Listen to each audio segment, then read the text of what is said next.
my name's Eric Thompson with Peerless Wealth. We are a registered investment advisory right here in Columbus, Ohio. Again, thank you for tuning in. We're going to talk about dividends today and how important they are as a cornerstone to your investment portfolio. And you might be a little confused at the title. They're boxy, but they're good. What does that mean? Well, it's Eric's attempt at a little bit of comic relief. I grew up in the 80s and 90s, and I'm also kind of a car guy. And if any of you remember the old Volvos, they were probably one of the ugliest cars out there. If you look at a 1985 Volvo, they're boxy, they're ugly. I know this because my friend in high school got handed down one from his parents. They're also known to be very safe.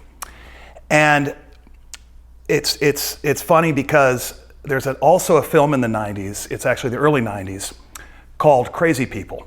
And I'm going to show you a clip on this because I think you'll find it very entertaining.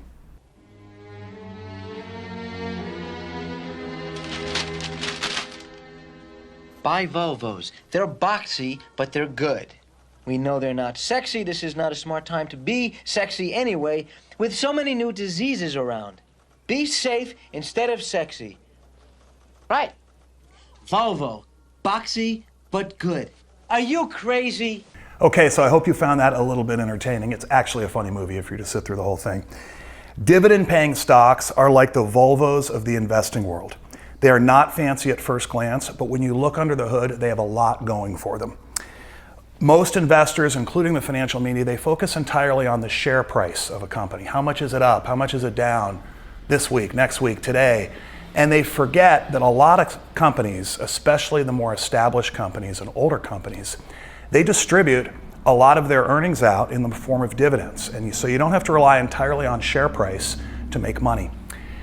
And for people that only look at share price and forget about dividends, they could be missing out on up to 50% of their return. In fact, long-term studies have shown that 30 to 50% of your return, at least the return of the S&P 500 over the last 80 years, has actually come from dividends, not share price growth. To use another comparison, imagine if you were in the market to buy a rental property as an investment. Imagine if all you did is look at the price of the property and you didn't look at the actual rent that was coming in. That wouldn't be a very good way to do it. You want to look at both. Real estate typically goes up over time, and then you also get some income. Good quality stocks can be the same thing. Not all companies pay dividends. Younger startups do not, hence they're more aggressive. Older established companies do. I'm going to show you an example of a company that does. And it happens to be the power company that most of us use right here in the Columbus area. It's American Electric Power. And I'm going to show you an illustration. It'll pop up on your screen right now. And this just goes back 10 years. And it shows somebody that put $100,000. And you can see that it's on the bottom column, the third column over, new investment, $100,000. They put $100,000 in American Electric stock, in American Electric Power stock, 10 years ago, 2011. The total return is over there on the right. And you see it varies. There's a couple down years. And on the bottom right, their $100,000 grew to $277,000. Hey, that's pretty good, successful investment. But it's only half the picture.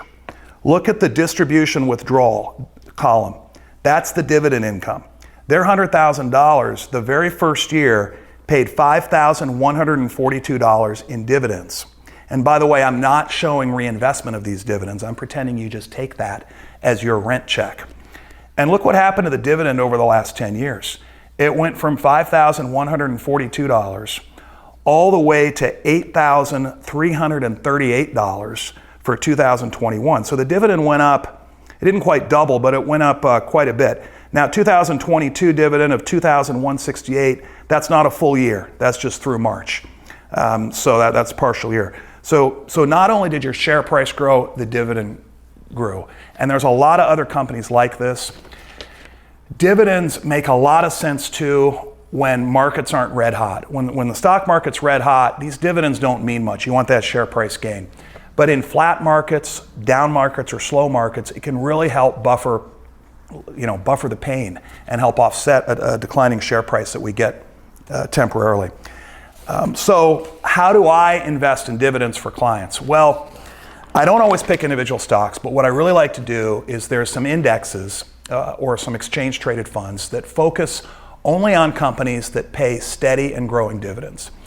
And there's actually a term for these. They're called the Dividend Aristocrats. And how that's defined is they look at all the companies in the S&P 500, and they also look at them mid caps and small caps. So it's well over 1,000 companies that they look at. And any company that doesn't pay a dividend, they eliminate. And any company that has ever cut their dividend, they eliminate. And any company that has not grown their dividend every year for at least 25 years, they eliminate those too. So you're only left with maybe 30 or 40 names. And these are about the highest quality companies you can own. And if they pay a dividend, we know they have steady cash flow. If they grow that dividend, it's very consistent. And so let me give you some examples of those companies. Johnson & Johnson is one. I have two boys, age 7 and age 12. We've gone through a lot of Band-Aids, and we probably will go through more. Johnson & Johnson is a leading manufacturer of Band-Aids. And when my wife and I buy Band-Aids for the kids, we don't really care what the Federal Reserve is doing, what inflation is doing, what the stock market is doing, what interest rates are doing. We just need the Band-Aids, right? And so it's companies like that that have durable income streams. I'll give you another couple examples. McDonald's, Walmart, Lowe's, Clorox, Target. These are all on this Dividend Aristocrat Index list. So now I'm going to show you another illustration because there's an index fund that owns those type of companies. And it has about a 20-year history, and it'll come up on your screen right now. And you'll see this goes back to 2001. The Dividend Aristocrat Index is the left column. The stock market, being the S&P 500, is on the right column. And for example, in 2001, the Dividend Aristocrats, these group of large, reliable, dividend-paying companies, returned 10.8%. The stock market lost 11.9%. The next year was kind of bad all around. The dividends lost 9.9%, stocks lost 22%. 2008 was bad too, but in the bad years, the dividend-paying companies almost always lose less. Sometimes they even make money. And it makes sense. These are products that we kind of need to live. And if you average all these returns, you average the returns of the Dividend Aristocrat column, you get 11.32%. And if you average the S&P 500, you get 9.1%. So not only are we taking less risk, again, why are we taking less risk? Because we get paid quarterly on the dividends. We don't have to have the share price go up to make money. They hold up better in down markets. So not only do we have less risk, but we actually have a higher rate of return. And there's not too many areas of the investing world where you can take lower risk and get a higher rate of return. So I hope that gave you some insight into what I believe to be the cornerstone of my client portfolios.